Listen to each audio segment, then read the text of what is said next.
Teachers YouTube चॅनलवर मी प्रदीप बिलवणे तुम्हा सर्वांचं स्वागत करतो। मिशन नवोदय उपक्रमांतर्गत खास विद्यार्थ्यांसाठी बनवलेले नवनवीन व्हिडिओ तुम्हाला माझ्या या चॅनलवर पाहायला मिळतील। तेव्हा तुम्ही जर माझ्या या चॅनलवर नवीन असाल तर तुम्ही सर्वांनी माझ्या या चॅनलला सबस्क्राईब करा आणि सोबतच बेल आयकॉनला क्लिक करा, म्हणजे माझ्या नवनवीन व्हिडिओची माहिती तुम्हाला मिळत जाईल।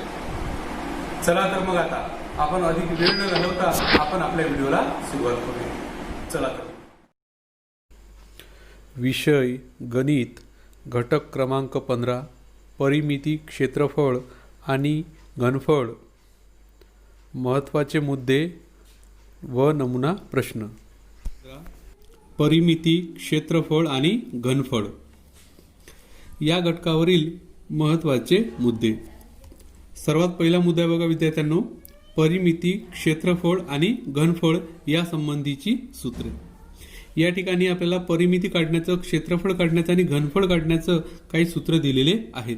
हे सूत्र तुम्ही सर्वांनी नीट समजून घ्या। सर्वात पहिला सूत्र आहे बघा विद्यार्थ्यांनो, आयताची परिमिती। आयताची परिमिती बरोबर 2 गुणिले लांबी अधिक रुंदी। 2 कंसामध्ये लांबी अधिक रुंदी, याचा अर्थ विद्यार्थ्यांनो इथं 2 गुणिले लांबी अधिक रुंदी। आता या ठिकाणी बघा विद्यार्थ्यांनो, आपल्याला एक हा काय आहे, आयत आकार दिलेला आहे। या आयताची आपल्याला लांबी आणि रुंदी दिलेली असते आणि जर या आयताची आपल्याला परिमिती काढा म्हटलं तर विद्यार्थ्यांनो काय करायचं आहे, 2 गुणिले लांबी अधिक रुंदी ही क्रिया आपल्याला करायची आहे। आता एक समजून घ्या विद्यार्थ्यांनो की परिमिती म्हणजे काय, तर परिमिती म्हणजे दिलेल्या आकृतीच्या सर्व बाजूच्या लांबीची बेरीज। या ठिकाणी हा आपल्याला आयत दिलेला आहे, या आयताच्या चारही बाजूच्या लांबीची बेरीज। जर आकृती त्रिकोणाची असेल तर तिन्ही बाजूच्या लांबीची बेरीज, म्हणजे दिलेल्या आकृतीला जेवढ्या बाजू असतील त्या सर्व बाजूच्या लांबीची बेरीज म्हणजेच काय असते, परिमिती असते। या ठिकाणी आपण उदाहरण म्हणून एक हे बघूया बघा, आपण काय करूया, आयताची परिमिती या सूत्रामध्ये ठेवून बघूया। आपल्याकडे एक आयत दिलेला आहे, या आयताची बघा लांबी दिलेली आहे 4 सेमी आणि रुंदी आहे 2 सेमी। या आयताची जर आपल्याला परिमिती काढायची असेल तर आपण सूत्रामध्ये बघा कसं लिहणार, 2 गुणिले लांबी अधिक रुंदी।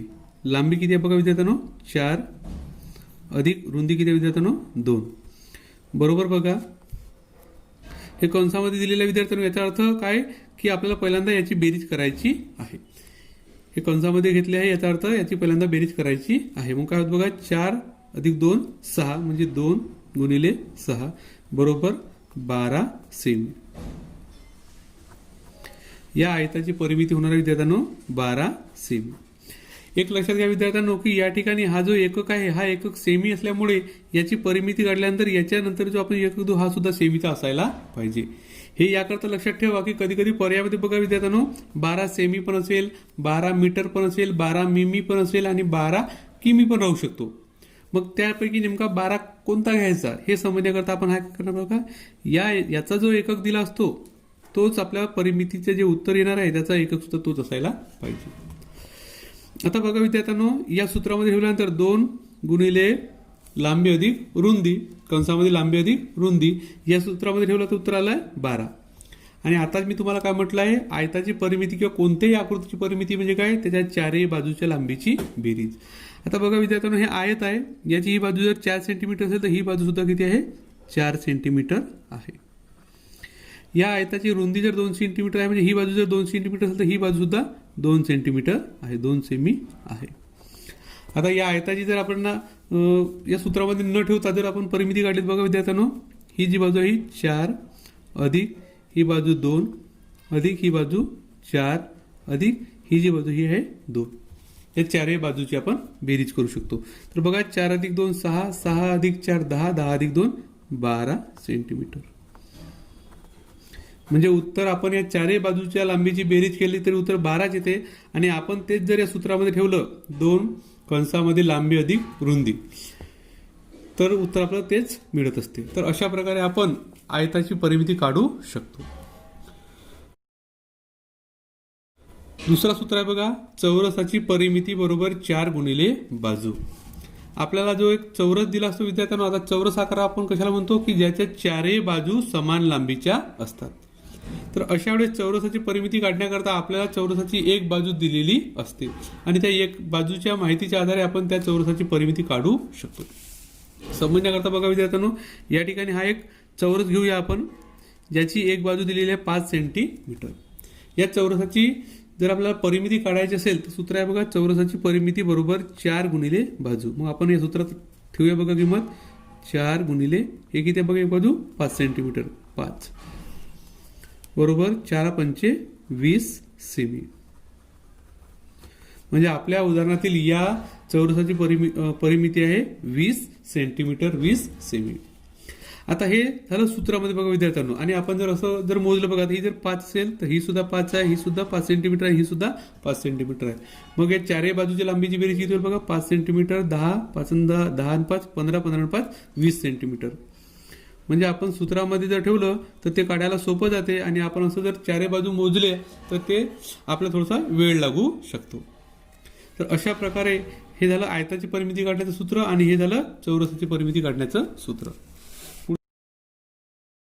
मुद्दा क्रमांक 3, आयताचे क्षेत्रफळ बरोबर लांबी गुणिले रुंदी, चौरसाचे क्षेत्रफळ बरोबर बाजू गुणिले बाजू. समजा विद्यार्थ्यांनो आपल्याला एक आयत दिलेला आहे. या आयताची ही बाजू आपण घेऊया 6 मीटर आणि ही बाजू घेऊया 4 मीटर. आणि या आयताचे क्षेत्रफळ काढण्याचं सूत्र बघा विद्यार्थ्यांनो, आयताचं क्षेत्रफळ बरोबर लांबी गुणिले रुंदी, लांबी गुणिले रुंदी. आता अतिशय सोपा सूत्र आहे बघा विद्यार्थ्यांनो, आयताचं क्षेत्रफळ बरोबर लांबी गुणिले रुंदी. या ठिकाणी लांबी पण दिलेली आहे 6 मीटर आणि रुंदी पण दिलेली आहे. मग आपल्याला काय करायचे आहे, सूत्रामध्ये फक्त किंमत ठेवायची आहे, 6 गुणिले 4, 6 चोक 24. आता एक लक्षात घ्या विद्यार्थ्यांनो, हे जे 24 आलेले आहे, या 24ला नुसतं 24 मीटर म्हणायचं नाही, तर हे क्षेत्रफळ सांगायचं ना आपण याला काय म्हणतो बघा विद्यार्थ्यांनो, चौ हा शब्द पहिल्यांदा लावायचा. म्हणजे चौ म्हणजे चौरस, चौ म्हणजे चौरस आणि हे मीटर असेल तर मीटर आणि सेमी असेल तर सेमी, चौरस मीटर. याला आपण चौमी असं सुद्धा लिहू शकतो. 24 चौरस मीटर, 24 चौरस मीटर. याला आपण बघा असं पण लिहिलं जाऊ शकते, 24 मीटर आणि याचा स्क्वेअर, अशा प्रकारे पण लिहिलेला राहू शकतो बघा. तर आयताचं क्षेत्रफळ काढण्याचं सूत्र अतिशय सोपं आहे, लांबी गुणिले रुंदी. आयताचं क्षेत्रफळ बरोबर लांबी गुणिले रुंदी. याच प्रकारे बघा चौरसाच्या क्षेत्रफळाचं सूत्र काय होतं विद्यार्थ्यांनो, बाजू गुणिले बाजू. आता चौरसाची एक बाजू दिलेली असते आणि चौरसाची एक बाजू देण्याचं कारण काय की चौरसाच्या चारही बाजू काय असतात, सारख्या असतात. समजा चौरसाची ही बाजू जर बघा विद्यार्थ्यांनो 3 सेंटीमीटर आहे बघा, उदाहरण म्हणून घेऊया आपण. चौरसाची जर ही बाजू 3 सेंटीमीटर आहे तर या चौरसाचं क्षेत्रफळ काय होईल बघा, चौरसाचं क्षेत्रफळ बरोबर बाजू गुणिले बाजू, बाजू गुणिले बाजू बरोबर बघा 3 गुणिले 3 बरोबर बघा 3 त्रिक 9 चौरस. आणि याला हे सेमी असल्यामुळे याला काय म्हणतात विद्यार्थ्यांनो, चौसेमी म्हणजे चौरस सेंटीमीटर, 9 चौरस सेंटीमीटर. अशा प्रकारे चौरसाचं क्षेत्रफळ काढण्याचं सूत्र आहे बाजू गुणिले बाजू म्हणजेच बाजूचा वर्ग आणि आयताचं क्षेत्रफळाचं सूत्र आहे लांबी गुणिले रुंदी. मुद्दा क्रमांक 5, ठोकळ्याचे घनफळ बरोबर लांबी गुणिले रुंदी गुणिले उंची. विद्यार्थ्यांनो बघा ठोकळा याचा अर्थ आपण या ठिकाणी समजा हे एक आकृती दिली आहे बघा, याला आपण इष्टिकाची ती असे सुद्धा म्हणत असतो. इष्टिकाची ती म्हणजेच काय विद्यार्थ्यांनो की आपण बांधकामाची वीट सर्वांनी बघितलेली आहे किंवा आपण जो आपल्या शाळेमध्ये डस्टर असतो त्या डस्टरचा आकार सुद्धा आपण सर्वांनी बघितलेला आहे. तर अशा प्रकारच्या आकाराला आपण इष्टिकाचिती म्हणत असतो. आणि इष्टिकाचिती या आकाराला काय असते बघा विद्यार्थ्यांनो, लांबी असते, रुंदी असते आणि उंची असते, म्हणजे 3 बाजू असतात बघा. आणि आतापर्यंत आपण जे चौरस आणि आयत जे बघितलं याच्यामध्ये बघा विद्यार्थ्यांनो लांबी आहे आणि ही रुंदी आहे, याला तिसरी बाजू नाही, उंचीही नसते. चौरसाला या ठिकाणी बघा लांबी आणि याला आपण जर लांबी म्हटली याला आपण रुंदी म्हणू शकतो. याला तिसरी म्हणजे उंची ही बाजू नाही. परंतु जो ठोकळा असतो बांधकामाची वीट डस्टर त्याला काय असते बघा विद्यार्थ्यांनो, लांबी पण असते, रुंदी पण असते आणि उंची पण असते, म्हणजे 3 बाजू असतात. मग अशा वेळेस आपण त्या त्या बांधकामाच्या वीट अथवा डस्टर जो आकार असेल त्याचे आपण क्षेत्रफळ न काढता त्याचे आपण काय काढत असतो, घनफळ काढत असतो. आणि ठोकळ्याचे घनफळ काढण्याचं सूत्र बघा, अतिशय सोपं आहे. लांबी गुणिले रुंदी गुणिले उंची. म्हणजे आपल्याला एखाद्या ठोकळ्याचं जर घनफळ काढा म्हटलं, याचा अर्थ त्या उदाहरणामध्ये आपल्याला लांबी दिली असेल, रुंदी दिली असेल आणि उंची दिलेली असेल. मग आपल्याला काय करायचं असतं बघा विद्यार्थ्यांनो, ह्या लांबी, रुंदी आणि उंची या तिघांचा गुणाकार करायचा असतो. समजण्यासाठी बघा एक उदाहरण घेऊया आपण, की हा जो आपल्याला ठोकळा दिलेला आहे, या ठोकळ्याची बघा लांबी आहे 4 मीटर, ही रुंदी आहे 3 मीटर आणि उंची आहे बघा 2 मीटर. उंची आहे 2 मीटर. मग आपण या ठोकळ्याचे जर क्षेत्रफळ काढतो म्हणलं बघा, तर सूत्र हेच आहे, ठोकळ्याचे घनफळ बरोबर या ठोकळ्याचे आपण काय काढणार, घनफळ. ठोकळ्याचे घनफळ बरोबर लांबी गुणिले रुंदी गुणिले उंची. मग या सूत्रामध्ये आपण किंमत ठेवूया बघा, बरोबर लांबी 4 गुणिले रुंदी 3 गुणिले उंची 2. आता करूया गुणाकार बघा, 4 त्रिक 12 आणि 12 दुने 24. 12 दुने 24. आता हे 24 याच्यानंतर आपण इथं लिहिताना बघा विद्यार्थ्यांनो, घन हा शब्द लिहायचा, घन, आणि हे मीटर असेल तर मीटर आणि सेंटीमीटर असेल तर सेंटीमीटर. घन मीटर, घन मी. अशा प्रकारे 24 घन मीटर हे काय राहणार आहे, या ठोकळ्याचं घनफळ असणार आहे. एकतर हे असं लिहिलं राहू शकते विद्यार्थ्यांनो, किंवा हे असं पण राहते बघा लिहिलेलं, 24 मीटर आणि याच्या डोक्यावर असा प्रकारचा घन, 24 घन मीटर, हे असं पण राहू शकते. आणि घन हा जो शब्द आहे, घन, घनाला इंग्लिशमध्ये क्यूब म्हणतात बघा विद्यार्थ्यांनो, क्यूब, क्यूब. आता क्यूब हा याच्याकरता लक्षात ठेवा की कधी कधी उत्तरामध्ये बघा असं पण होऊ शकते, 24 क्यूब मी, 24 क्यूब मी, 24 क्यूब मीटर, 24 क्यूब मीटर, म्हणजेच 24 घन मीटर. हे सुद्धा 24 घन मीटर आहे, हे सुद्धा 24 घन मीटर आणि हे सुद्धा 24 घन मीटर आहे. ह्या तीनही ज्या हे मी लिहिलेलं आहे तिन्ही सारखं असल्यामुळे आपल्या उत्तरामध्ये 3 पैकी जे असेल ते उत्तर आपण बरोबर समजायचं असते. म्हणजे पर्यायामध्ये कधी कधी हा राहू शकतो पर्याय, कधी हा राहू शकतो आणि कधी हा सुद्धा राहू शकतो. तर हे झालं एका ठोकळ्याचं घनफळ. जर तो ठोकळा अशा प्रकारच्या इष्टिकाचिती आकाराचा असेल, ज्याला लांबी, रुंदी आणि उंची दिलेली असेल तर. त्याच प्रकारे बघा घनाचं घनफळ. आता घन हा सुद्धा या इष्टिकाचितीप्रमाणेच घनाची आकृती असते विद्यार्थ्यांनो. फक्त फरक इतकाच आहे बघा, की या ठिकाणी दिलेला जी आकार असतो हा चौरस आकृती असतो. म्हणजे याला जी याची एक बाजू असेल ती एकच बाजू आपल्याला दिली जर असेल तर याच्या सर्व बाजू ह्या सारख्याच मापाच्या असतात, म्हणून आपण त्याला काय म्हणतो, घन म्हणत असतो. इष्टिकाचितीमध्ये काय असतं बघा, काही भाग हा जे असतात, काही भाग हा आयताकृती असतो आणि काही भाग हा चौरस आकृती असतो, त्याला आपण इष्टिकाचिती म्हणतो. आणि ज्या आकृतीचे सर्व पृष्ठभागी काय असतात, चौरसाकृती असतात, त्याला आपण घन म्हणत असतो. मग घन आकृतीचे आपण जर घनफळ काढत असू तर याचं सूत्र आहे बघा, बाजू गुणिले बाजू गुणिले बाजू. आणि याचा अर्थ सुद्धा काय होतो विद्यार्थ्यांनो, लांबी गुणिले रुंदी गुणिले उंचीच, असंच होतं बघा. म्हणजे घन आकृती असेल तर त्याला सुद्धा लांबी असते, त्याला सुद्धा रुंदी असते, त्याला सुद्धा काय असते, उंची असते. पण काय असते बघा, लांबी जेवढी असेल तेवढीच रुंदी असते आणि जेवढी रुंदी असेल तेवढीच उंची असते. आणि म्हणून आपण इथं काय लिहिलं, बाजू गुणिले बाजू गुणिले बाजू. मग आपल्याला समजण्याकरता बघा, या घनाचं घनफळ किती असेल तर याची एक बाजू आहे 3 सेंटीमीटर. मग या घनाचं घनफळ बरोबर काय बघा विद्यार्थ्यांनो, 3 गुणिले 3 गुणिले 3 बरोबर 3 त्रिक 9, 9 त्रिक 27, 27 घन सेमी, 27 घन सेमी. अशा प्रकारे याचं उत्तर येणार, 27 घन सेमी. या घनाचं घनफळ आहे 27 घन सेंटीमीटर. पुढील मुद्दा आहे बघा विद्यार्थ्यांनो, एकका संबंधीची काही सूत्रे आहेत बघा. म्हणजे हे तुम्हाला माहित असायला पाहिजे की 1 सेंटीमीटर म्हणजे 10 मिलीमीटर होत असते.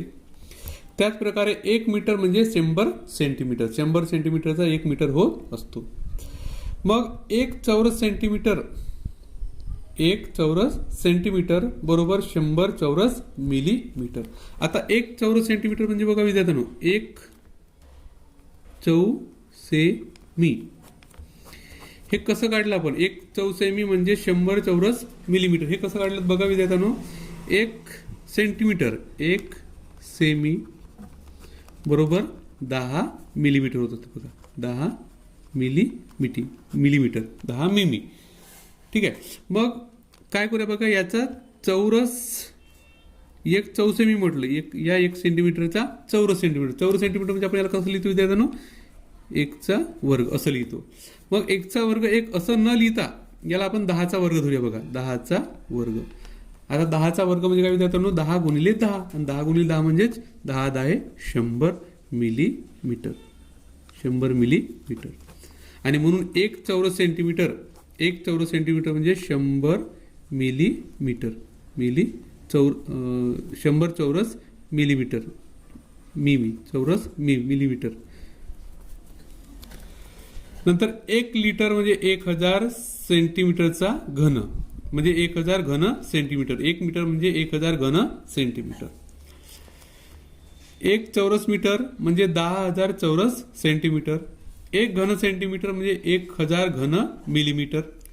1 घन मीटर म्हणजेच 10 ला घन सेंटीमीटर, आणि 1 घन मीटर म्हणजे 1000 लिटर. ही माहिती आता आपण काही उदाहरणामध्ये जेव्हा प्रत्यक्ष ही संख्या जेव्हा येईल, आपण हे जे घेऊ तेव्हा आणखी आपल्या चांगलं लक्षात राहणार आहे. आता आपण बघूया या घटकावरील नमुना प्रश्न. नमुना प्रश्न क्रमांक 1. एका आयताकृती शेताची लांबी आणि रुंदी 3.1/4 मीटर आणि 2.3/4 मीटर अनुक्रमे आहे. 2 रुपये किंवा 2.1/2 रुपये मीटर दराने त्याला कुंपण घालण्यास किती खर्च येईल. या ठिकाणी बघा विद्यार्थ्यांनो, आपल्याला काय म्हटलं माहितीमध्ये की एक आयताकृती शेत आहे. बघा, आपण एक आकृती छोटीशी समजण्यासाठी काढून घेऊया. एक आयताकृती शेत आहे. या आयताची लांबी आणि रुंदी दिली बघा विद्यार्थ्यांनो. लांबी आहे 3.1/4 आणि रुंदी आहे बघा 2.3/4. ही आहे लांबी आणि ही आहे रुंदी. इथं मीटर आहे आणि हे सुद्धा मीटर आहे. नंतर काय म्हटलंय बघा विद्यार्थ्यांनो की हा जो दर दिलेला आहे, ही किंमत आहे रुपयात बघा. या दराने त्याला कुंपण घालण्यास किती खर्च येईल. याला कुंपण घालायचं आहे म्हणजेच काय विद्यार्थ्यांनो बघा, याला जर आपण तारेचं कुंपण घालतो म्हटलं तर या ठिकाणी आपल्याला 2 पदरी 3 पदरी 4 पदरी असं म्हटलेलं नाही. फक्त कुंपण घालायचं म्हटलं म्हणजे आपण काय करूया, फक्त एकाच पदराचा विचार करूया. एकदा जर आपण याला असं चारही बाजूने जर तार लावली, कुंपण केलं तर याला किती रुपये खर्च येईल. तर याला चारही बाजूला असं तार लावणे किंवा एखादी वस्तू कुंपण म्हणून लावणे, याचा अर्थ काय विद्यार्थ्यांनो की या आयताची परिमिती काढणे. या आयताची परिमिती काढल्यानंतर मग आपण काय करूया, त्याचा खर्च किती रुपये येते ते आपण काढून घेऊया. मग या आयताची परिमिती बघा, आयताची परिमिती हा आकार जो आहे हा आयताचा आकार आहे, आयताकृती आकार आहे. इथं आयताकृती शेत म्हटलंय. मग आयताची परिमिती सूत्र आपण इथे वापरूया. आयताची परिमिती बरोबर 2 कंसामध्ये लांबी अधिक रुंदी. या सूत्रामध्ये किमती ठेवूया बघा. 2 कंसामध्ये लांबी आहे बघा 3.1/4 अधिक 2.3/4. अशा प्रकारे आपल्याला मांडणी झाल्यानंतर बघा हे आता सोडवूया. हे सोपं आहे विद्यार्थ्यांनो, फार कठीण आहे बघा. 2 हा कंस म्हणजे गुणाकार होत असतो बघा विद्यार्थ्यांनो, गुणिले. आता कंसातील सुरुवातीला आपण क्रिया करून घ्यायची आहे. ठीक आहे. तर याची बेरीज करत असताना बघा, हा पूर्णांक युक्त अपूर्णांक आहे. याला आपल्याला अंशाधिक अपूर्णांक पहिल्यांदा बनवून घेऊया बघा. अंशाधिक अपूर्णांक बनवून म्हणजे काय, 4×12 12 अधिक 1 13 13/4 अधिक 4 दुने 8 8 अधिक 3 11 11/4. हे कंसामध्ये आहे बघा. ठीक आहे, बरोबर. आता याला जर आपण सोडवलं दोघांचा छेद समान आहे म्हणजे आपण अंशांशाची बेरीज करू शकतो. मग अंशांशाची जर बेरीज केली विद्यार्थ्यांनो तर 13 अधिक 11 2 गुणिले कंसामध्ये 13 अधिक 11 किती होते बघा, 13 अधिक 11 24 आणि छेद 4. छेदाची बेरीज केल्या जात नाही. आता याचा अर्थ तुम्हाला सर्वांना माहित आहे की 24/4 म्हणजे 24/4. 24/4 आणि 24/4 याचा जर आपण भागाकार केला तर बघा विद्यार्थ्यांनो 4 1 4 आणि 6 चौक 24. म्हणजे याचं जे उत्तर मिळालं ते किती आहे 6. या कंसाचं उत्तर किती आहे विद्यार्थ्यांनो 6. इकडे 2 गुणिले 6 2 गुणिले 6 म्हणजे किती बघा 6 दुने 12 12 चौरस मीटर. 12 चौरस मीटर हे काय होणार आहे याचं, याची सॉरी विद्यार्थ्यांनो हे क्षेत्रफळ आपल्याला 12 मीटर हे काय याची परिमिती असणार आहे 12 मीटर. या आयताकृती शेताची जी परिमिती आहे याच्या चारही बाजूच्या लांबीची बेरीज होणार आहे बघा विद्यार्थ्यांनो 12 मीटर. मग आपल्याला उदाहरणामध्ये बघा काय म्हटलं आहे, त्याचा दर दिलेला आहे. 1 मीटरचा दर आहे 2.1 रुपये. मग 1 मीटरचा हा जर दर दिला असेल तर आपण काय करणार विद्यार्थ्यांनो, आता 12चा जर काढा असेल तर 12 गुणिले पूर्ण 12 मीटरचा जर काढा तर 12 गुणिले 2.1 रुपये. आता याला सोडूया बघा विद्यार्थ्यांनो की 12 गुणिले याचा पूर्णांक युक्त पूर्णांक याचा अंशाधिक पूर्णांक करूया. 2 दुणे 4, 4 अधिक 1 5, 5/2. हा गुणाकार करत असताना बघा विद्यार्थ्यांनो याच्या खाली काही नाही, याचा अर्थ याच्या खाली असतो 1 आपण गृहीत धरत असतो. मग आता गुणाकार करताना बघा अंशाचा गुणाकार अंशासोबत छेदाचा गुणाकार छेदासोबत आपण करणार आहोत. त्यापूर्वी असं तिरप्यामध्ये काही कमी होते का ते आपण बघून घेऊया. तर बघा 2 2 आणि बेस आहे 12 बरोबर 6 30. काय उरला बघा इथे फक्त वरचा गुणाकार उरलेला भागाकार संपलेला आहे. 6 30 रुपये इतका खर्च येईल. आणि हे जे उत्तर आहे हे उत्तर पर्याय क्रमांक बी या ठिकाणी आलेलं आहे आणि म्हणूनच या ठिकाणी बी या पर्यायाचं उत्तर सुद्धा रंगवलेलं आहे. या ठिकाणी विद्यार्थ्यांना तुम्हाला त्याचं स्पष्टीकरण सुद्धा दिलेलं आहे. हे स्पष्टीकरण सुद्धा तुम्ही वाचून समजून घेऊ शकता. नमुना प्रश्न क्रमांक 2. एक भांडे 2/3 भरलेले आहे.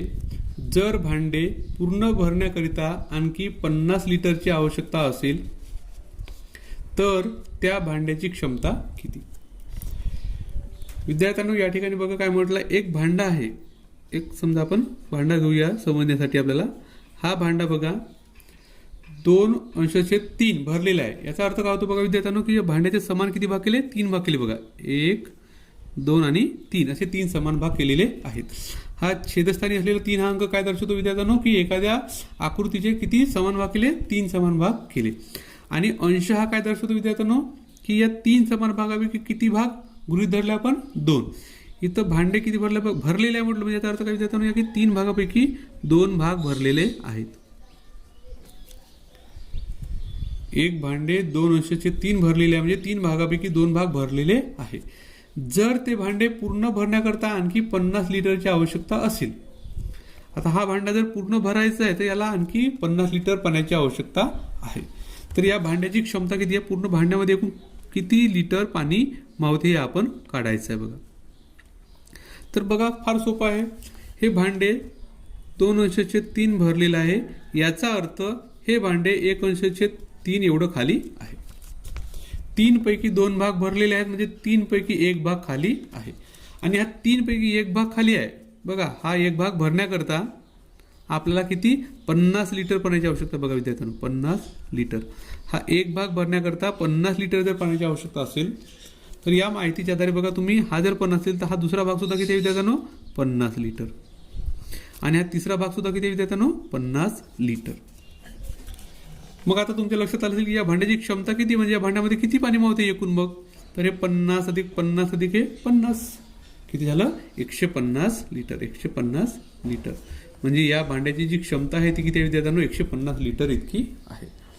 आणि 150 हे जे उत्तर आहे पर्याय क्रमांक ए या ठिकाणी आलेलं आहे. नमुना प्रश्न क्रमांक 3. 4.5 मीटर गुणिले 3.6 मीटर मापाच्या खोलीला फरशी घालताना लागणाऱ्या 15 सेमी बाजू असणाऱ्या चौरसाकृती फरशांची संख्या असेल. या ठिकाणी विद्यार्थ्यांनो आपल्याला माहिती अशी दिली आहे की एक खोली आहे, एखाद्या खोलीचं माप आपल्याला दिलेलं आहे.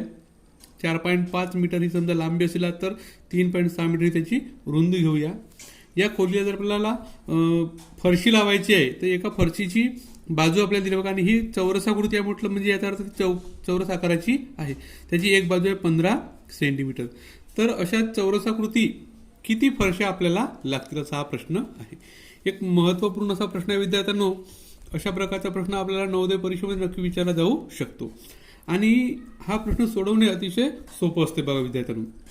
त्याच्याकरता एक सूत्र आहे, ते सूत्र तुम्ही सर्वांनी लक्षात घ्या बघा. हे काढायचं जर असेल त्याचं सूत्र आहे बघा विद्यार्थ्यांनो, फरशांची संख्या बरोबर खोलीचे क्षेत्रफळ भागिले एका फरशीचे क्षेत्रफळ.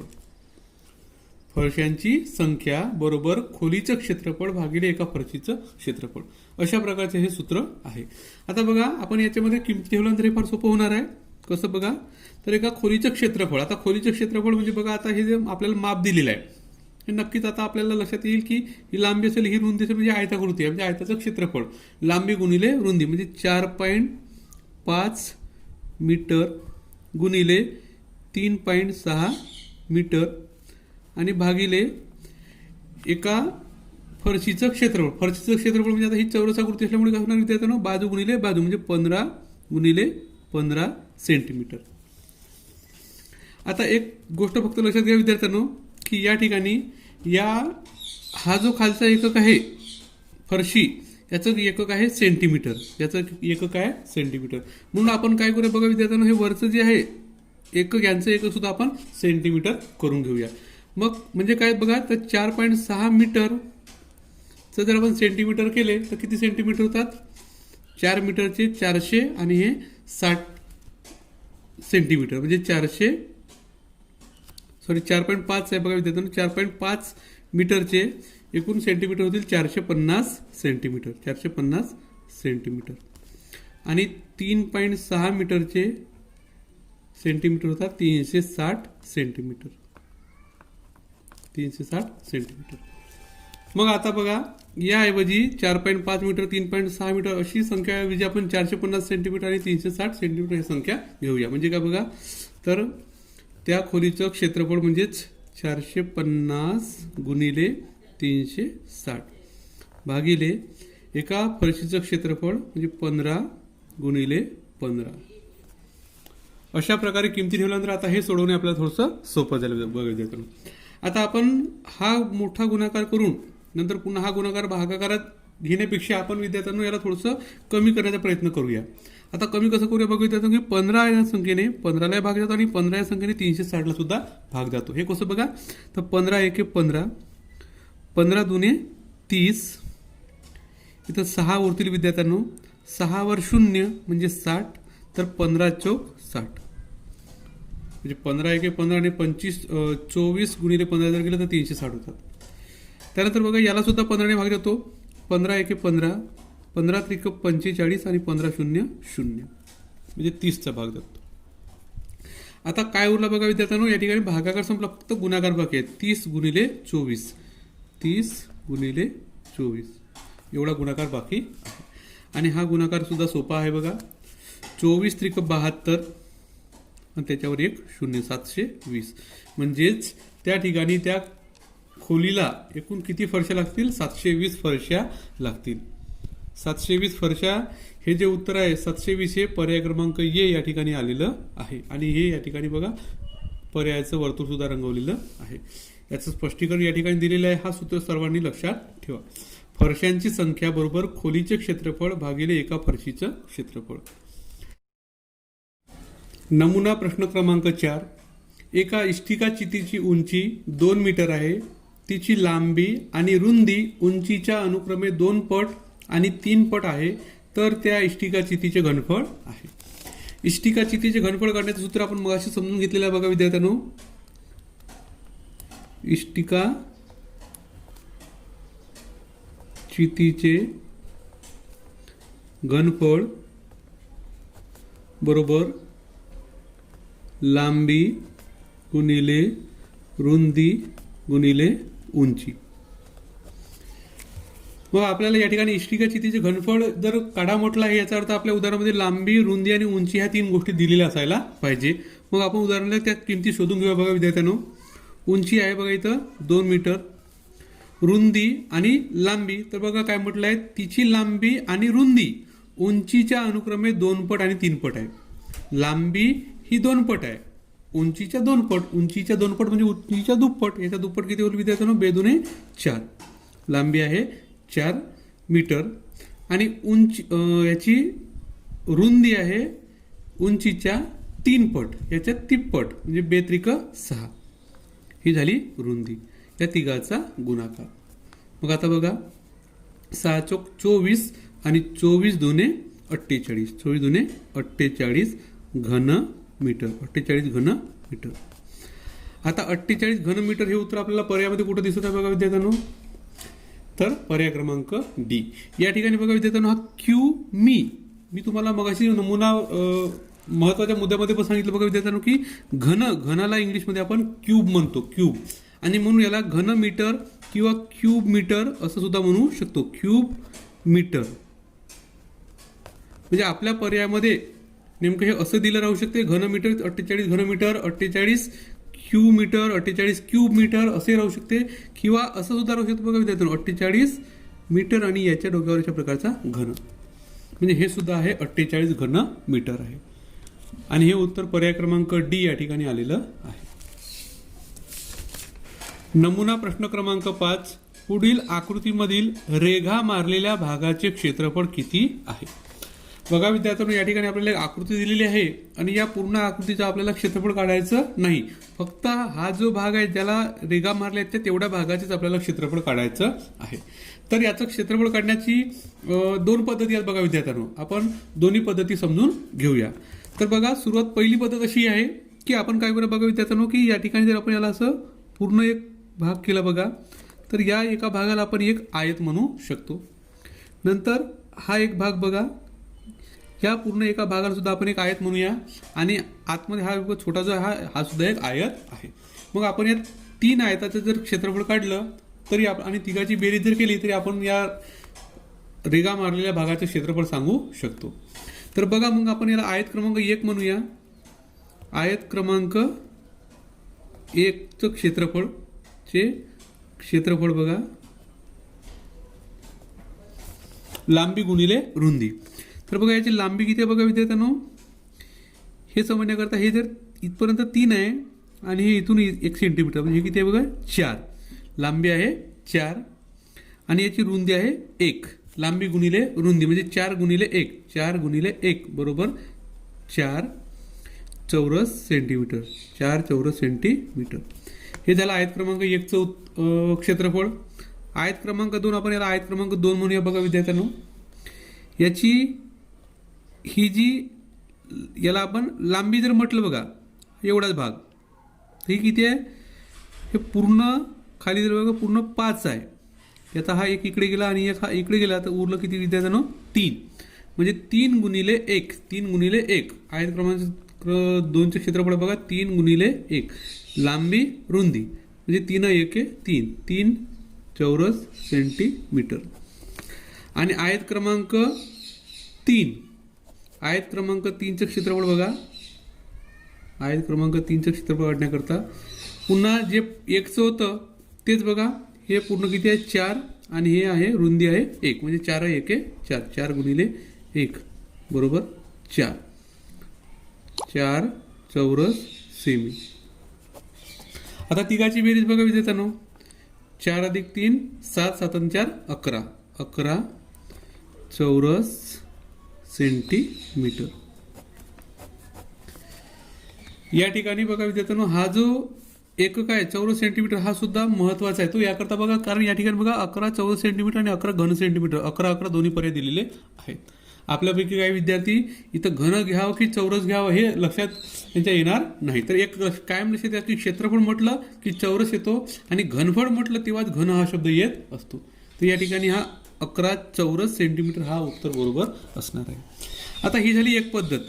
आपण दुसरी पद्धत बघा अशी वापरू शकतो विद्यार्थ्यांनो, की एक काम करूया, आपण या संपूर्ण आकृतीचं क्षेत्रफळ काढून घेऊया आणि मग नंतर काय करूया बघा, हा रिकामा जो भाग आहे या रिकाम्या भागाचं क्षेत्रफळ त्याच्यातून कमी करून घेऊया. याला जर आपण पूर्ण बंदिस्त आकृती केली तर पूर्ण आकृतीचे क्षेत्रफळ बघा काय होईल विद्यार्थ्यांनो, याची ही लांबी आहे 5 सेंटीमीटर, लांबी आहे 5 सेंटीमीटर. रुंदी किती आहे बघा विद्यार्थ्यांनो, ही रुंदी हे इथून इथपर्यंत 3 आहे, म्हणजे याचा अर्थ 4 सेंटीमीटर आहे. रुंदी आहे 4 सेंटीमीटर. मग या पूर्ण आयताचं क्षेत्रफळ काय होईल बघा विद्यार्थ्यांनो, लांबी गुणिले रुंदी जर केलं तर 5 चौक 20 चौरस सेंटीमीटर, 20 चौरस सेंटीमीटर एवढं काय होणार आहे, या पूर्ण आयताचं क्षेत्रफळ होणार आहे. मग आता आपण काय करूया बघा विद्यार्थ्यांनो, या पूर्ण क्षेत्रफळातून हा जो रिकामा भाग आहे या रिकाम्या भागाचं क्षेत्रफळ काय करूया, कमी करून घेऊया. आता रिकाम्या भागाचं क्षेत्रफळ काढण्याकरता बघा, याची ही काय धरूया आपण, लांबी धरूया. ही किती असणार आहे, इकडे 1 गेला आणि इकडे गेला तर 5 पैकी 3 असणार आहे. 3 म्हणजे लांबी झाली बघा 3. आणि रुंदी म्हणजे बघा हे इथून इथपर्यंत, सॉरी हे इथून इथपर्यंत हे दिलेच आहे 3 सेंटीमीटर. रुंदी किती झाली 3, म्हणजे 3 गुणिले 3. 3 गुणिले 3 जर केलं तर 3 त्रिक 9 चौरस सेंटीमीटर. 9 चौरस सेंटीमीटर हे आहे रिकाम्या भागाचं क्षेत्रफळ. या रिकाम्या भागाचं क्षेत्रफळ. मग आता आपण काय करूया बघा विद्यार्थ्यांनो, या पूर्ण भागातून हे रिकाम्या भागाचं जे क्षेत्रफळ आपण वजा केले, 20 मधून 9 जर वजा केले विद्यार्थ्यांनो, तर आपलं उत्तर काय येणार आहे विद्यार्थ्यांनो, 11 चौरस सेंटीमीटर येणार आहे. या एकूण भागापैकी या रिकाम्या भागाचं क्षेत्रफळ वजा केल्यानंतर हे रंगवलेल्या भागाचं क्षेत्रफळ किंवा रिगा मारलेल्या भागाचं क्षेत्रफळ आपल्याला मिळणार आहे 11 चौरस सेंटीमीटर. अशा प्रकारे आपण दोन्ही पद्धतीने याचं उत्तर काढू शकलो असतो. म्हणजे आपलं जे उत्तर आहे ते असणार आहे पर्याय क्रमांक ए. या ठिकाणी हे पर्यायाचं वर्तुळ रंगवलेलं आहे. अशा प्रकारे आज आपण या घटकावरील नमुना प्रश्न समजून घेतलेले आहेत. आशा करतो माझा हा व्हिडिओ तुम्हाला नक्कीच मदत करणारा ठरेल. जर तुम्हाला माझा हा व्हिडिओ आवडला तर तुम्ही सर्वांनी माझ्या या व्हिडिओला नक्की लाईक करा, शेअर करा आणि माझ्या चॅनलला सबस्क्राईब करा. धन्यवाद.